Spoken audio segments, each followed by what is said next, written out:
Hello everyone, चला तर मग आज बघूया आपण अगदी सोप्या पद्धतीने पनीर चीज घोटाळ्याची रेसिपी. अगदी खमंग आणि अगदी सोपी अशी रेसिपी आहे. तर माझा व्हिडिओ तुम्ही शेवटपर्यंत बघा. पनीरच्या तुम्ही बऱ्याचशा रेसिपी ट्राय केल्या असेल आणि तुमच्या फेवरेट पण असतील. एकदा तुम्ही या पद्धतीने पनीर चीज घोटाळा नक्की ट्राय करून बघा. तसं एका पॅनमध्ये घेतला आहे पण तेल आणि बटर सम क्वांटिटीमध्ये घ्यायचं आहे. तेल छान गरम झालं त्यामुळे टाकणार आहे आपण जिरं मोहरी छानपैकी आपला तडतडू द्यायची आहे. व्यवस्थित जिरं मोहरी आपलं शिजला गेलं की त्यामध्ये टाकणार आहे आपण बारीक कट केलेला कांदा. आपला मस्त बारीक कट करून पाहिजे आहे कांदा, बघा जाडा ठेवायचा नाही आहे. आणि त्याला मस्त शिजवून घ्यायचा आहे. कांदा व्यवस्थित शिजला गेला, अर्धा शिजला गेला की त्यामध्ये टाकणार आहे आपण आलं लसूण आणि हिरवी मिरचीची पेस्ट टाकायची आहे आपल्याला. तर पेस्ट जे आहे ते आपल्याला बारीक नाही करायची आहे, थोडीशी जाडीच ठेवायची आहे. म्हणजे आपल्याला लसणाचा आणि आल्याचं टेस्ट लागली पाहिजे. बघा छानपैकी आता पेस्ट टाकून घ्यायची आहे, त्याला मस्त मिक्स करून घ्यायचं आहे. कांदा आलं लसूण आणि हिरवी मिरची शिजल्या गेली की त्यामध्ये टाकायचं आहे आपल्याला बारीक कट केलेली शिमला मिरची. त्याला पण मस्त शिजवून घ्यायचं आहे, नरम करून घ्यायचं आहे. आपली शिमला मिरची छानपैकी नरम झाली की त्यामध्ये टाकणार आहे आपण बारीक कट केलेला टोमॅटो. आता मग तुमच्या लक्षात आलं असेल की आपण जेवढे काही व्हेजिटेबल पनीर चीज घोटाळ्यामध्ये टाकलेले आहे ते मस्तपैकी बारीक कट केलेले आहे. अशा पद्धतीने आपल्याला कट करायचे आहे. जेव्हा आपण ते मिक्स करत राहू तेव्हा आपल्याला दाबून दाबूनच करायचे आहे, जेणेकरून ते भाज्या ज्या आहे एकजीव झाल्या पाहिजे. पावभाजी कसं करतो आपण तसं सेम.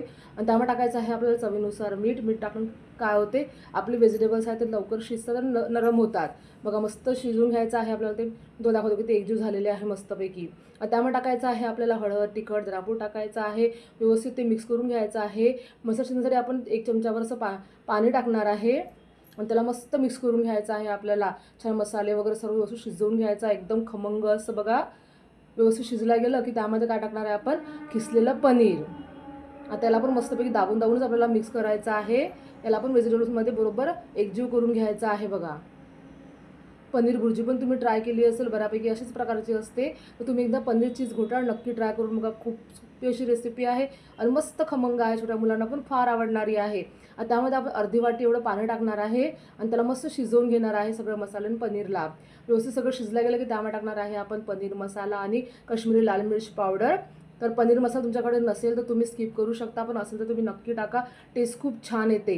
कधी काश्मीरी लाल मिर्चमुळे मस्तपैकी लाल कलर येतो बघा आपल्या पनीर चीज घोटाळ्याला. व्यवस्थित सगळं शिजवून घ्यायचं आहे. सगळं शिजलं गेलं त्यामध्ये टाकणार आहे आपण बारीक कट केलेली कोथिंबीर.